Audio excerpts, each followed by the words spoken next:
Hello friends, नमस्कार। एक बार एक नए सेशन में आपका स्वागत है। आज के हमने वो टॉपिक लिया है जो बायोलॉजी के 20-20 प्लस क्वेश्चन, इसमें बहुत ही इम्पोर्टेंट प्रश्न है जो आप अगर इस क्लास को लेते हैं, इस सेशन को पूरा अगर देखते हैं तो यहाँ से आप कोई भी एग्ज़ाम देंगे 2 से 3 नंबर आपको 100% देखने को मिल जाएगा। इस वीडियो में बायोलॉजी के वो 20 प्रश्न हैं जो अगर आप संपूर्ण बायोलॉजी पढ़ते हैं तो ये 20 क्वेश्चन आपको बार बार देखने को मिल जाए। किसी भी एग्ज़ाम में आप बैठेंगे तो यहाँ से आपको 2 से 3 नंबर 101% आपको देखने को मिलेगा। तो बिना देरी किए इस सेशन को हम स्टार्ट करते हैं। एक चीज़ और बता दें हम आपको कि ये वो प्रश्न है जो आपको 100% पता ही होने चाहिए। यदि आप एक कंपटीटर हैं तो ये क्वेश्चन हर हाल में आपको पता होने चाहिए। चलिए फिर इस सेशन को स्टार्ट करते हैं। सबसे पहला प्रश्न है कि प्रोटीन शब्द का सर्वप्रथम प्रयोग किसने किया था। जो प्रोटीन शब्द है वो सर्वप्रथम किसके द्वारा दिया गया था? जे बर्जीलियस के द्वारा, फंक के द्वारा, अरस्तु या फिर मॉर्गन के द्वारा। जो प्रोटीन शब्द है इसको सर्वप्रथम जे बर्जीलियस के द्वारा दिया गया था। यहाँ पे ऑप्शन नंबर ए सही जवाब है। अगला प्रश्न है कि HIV वायरस की जांच करने की एक प्रणाली है। HIV वायरस की जांच करने की एक प्रणाली कौन सी है? OPV, DPT, BC या एलिसा। तो HIV वायरस की जो जांच करने की एक प्रणाली है, इसका सही जवाब है ऑप्शन नंबर डी यानी एलिसा। अगला प्रश्न है कि रेबीज का टीका की खोज किसने किया? जो रेबीज का टीका होता है उसकी खोज किसने किया था? होलकट ने, एडवर्ड जेनर ने, रॉबर्ट कोच ने या फिर लुइस पास्चर ने। तो जो रेबीज का टीका था उसकी खोज लुइस पास्चर के द्वारा की गई थी। यहाँ पे ऑप्शन नंबर डी इसका सही जवाब है। अगला प्रश्न है कि अस्थि को अस्थि से जोड़ने का काम कौन करता है? स्फेनॉइड, उपास्थि, टेंडन या लेगामेंट्स। तो जो अस्थि को अस्थि से जोड़ने का काम करता है वो है लेगामेंट्स। और टेंडन क्या काम करता है कि ये अस्थि को हड्डी से जोड़ने का काम टेंडन करता है। इस प्रश्न का सही जवाब है ऑप्शन नंबर डी लेगामेंट्स। अगला प्रश्न है कि मनुष्य के शरीर में कुल हड्डियों की संख्या कितनी होती है? 33 होती है या फिर 206 या 29 या 208। तो एक जो वयस्क मनुष्य होता है उसके शरीर में कुल हड्डियों की संख्या 206 होती है। अगला प्रश्न है कि मनुष्य के शरीर की सबसे बड़ी ग्रंथि कौन सी है? ऑप्शन नंबर ए है प्राउटु ग्रंथि, औटु ग्रंथि, अग्न्याशय या फिर यकृत। तो मनुष्य के शरीर की जो सबसे बड़ी ग्रंथि होती है वो होती है यकृत, और दूसरी सबसे बड़ी ग्रंथि पूछा जाए तो वो अग्न्याशय होती है। और इस प्रश्न का सही जवाब है ऑप्शन नंबर डी। अगला प्रश्न है कि रक्त किस प्रकार का ऊतक है? उपकला ऊतक है या फिर पेशी ऊतक है या तंत्रिका ऊतक है या संयोजी ऊतक है? तो जो रक्त होता है वो एक प्रकार का संयोजी ऊतक है, और संयोजी ऊतक में भी एक प्रकार का वो तरल संयोजी ऊतक है। अगला है कि कॉकरोच के हृदय में कितने कक्ष होते हैं?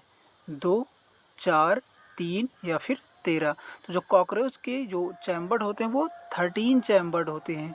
कितने चैम्बर्ड होते हैं? 13।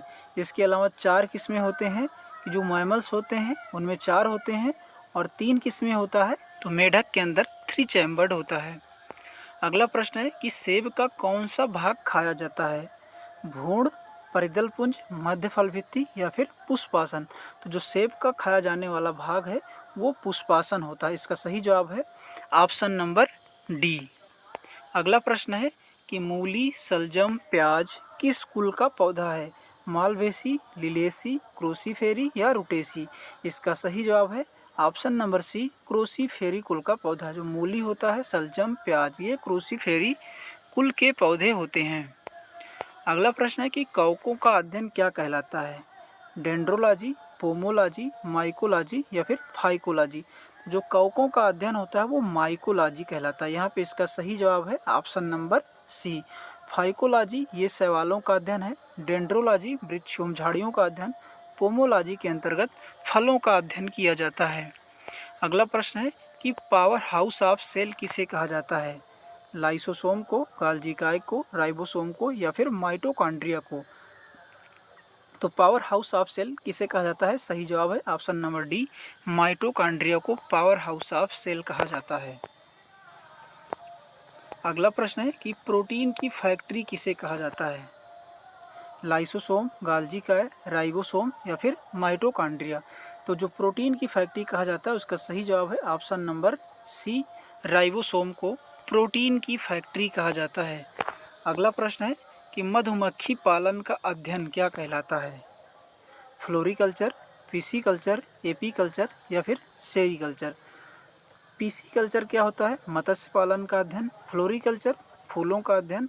एपीकल्चर मधुमक्खी पालन। सेरीकल्चर रेशम कीट पालन। तो इसका सही जवाब है option number C, apiculture. Apiculture में किसका अध्ययन किया जाता है? तो मधुमक्खी पालन का अध्ययन किया जाता है। अगला प्रश्न है कि एक स्वस्थ मनुष्य का रक्तचाप होता है, तो इसका सही जवाब है ऑप्शन नंबर बी, 120/80 Hg। ये एक स्वस्थ मनुष्य का रक्तचाप होता है। अगला प्रश्न है कि खाद्य पदार्थों का पौधों में स्थानांतरण मुख्य रूप से कौन सा है? कि जो खाद्य पदार्थ को पौधों में स्थानांतरण का मुख्य रूप कौन सा है? ग्लूकोज, स्टार्च, सुक्रोज या फिर प्रोटीन। इसका सही जवाब है ऑप्शन नंबर सी, सुक्रोज। अगला है कि मनुष्य में ऐच्छिक गतियों का नियंत्रण किसके द्वारा किया जाता है? सेरिबरम के द्वारा, थायराइड, सेरिबेलम या फिर इनमें से कोई नहीं। तो जो मनुष्य में ऐच्छिक गतिविधियां होती हैं उनको नियंत्रण करने का काम सेरिबेरम करता है। इसका सही जवाब है ऑप्शन नंबर ए। अगला प्रश्न है कि शरीर का तापक्रम कहाँ नियंत्रित होता है? स्पाइनल कार्ड में, सेरिबेलम में, हाइपोथैलेमस में या फिर पिट्यूटरी में। इसका सही जवाब है ऑप्शन नंबर सी, हाइपोथैलेमस में शरीर का तापक्रम नियंत्रित होता है। अगला प्रश्न, निम्न में कौन सा एंजाइम लार में पाया जाता है? तो यहाँ पे पूछा गया है कि लार में पाया जाने वाला एंजाइम कौन सा है? पेप्सिन, ट्रिप्सिन, टाइलिन या फिर काइमोट्रिप्सिन। तो लार में पाया जाने वाला एंजाइम कौन सा है? Option number C, ptyalin. Ptyalin enzyme किस में पाया जाता है? लार में पाया जाता है।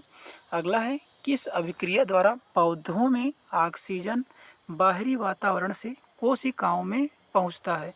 तो जो बाहरी जो वातावरण से कोशिकाओं में पहुंचता है ऑक्सीजन, वो किसके द्वारा पहुंचता है? तो विसरण से वो अभिक्रिया क्या है? विसरण। अगला प्रश्न है, अगला नहीं है, ये हमारा अंतिम प्रश्न थे। ये कुछ इंपॉर्टेंट बायोलॉजी के प्रश्न थे। इसी प्रकार से हम बायोलॉजी के प्रश्नों को अपलोड करते रहेंगे और आप लोग इस सेशन को देखते रहिए। थैंक यू, धन्यवाद।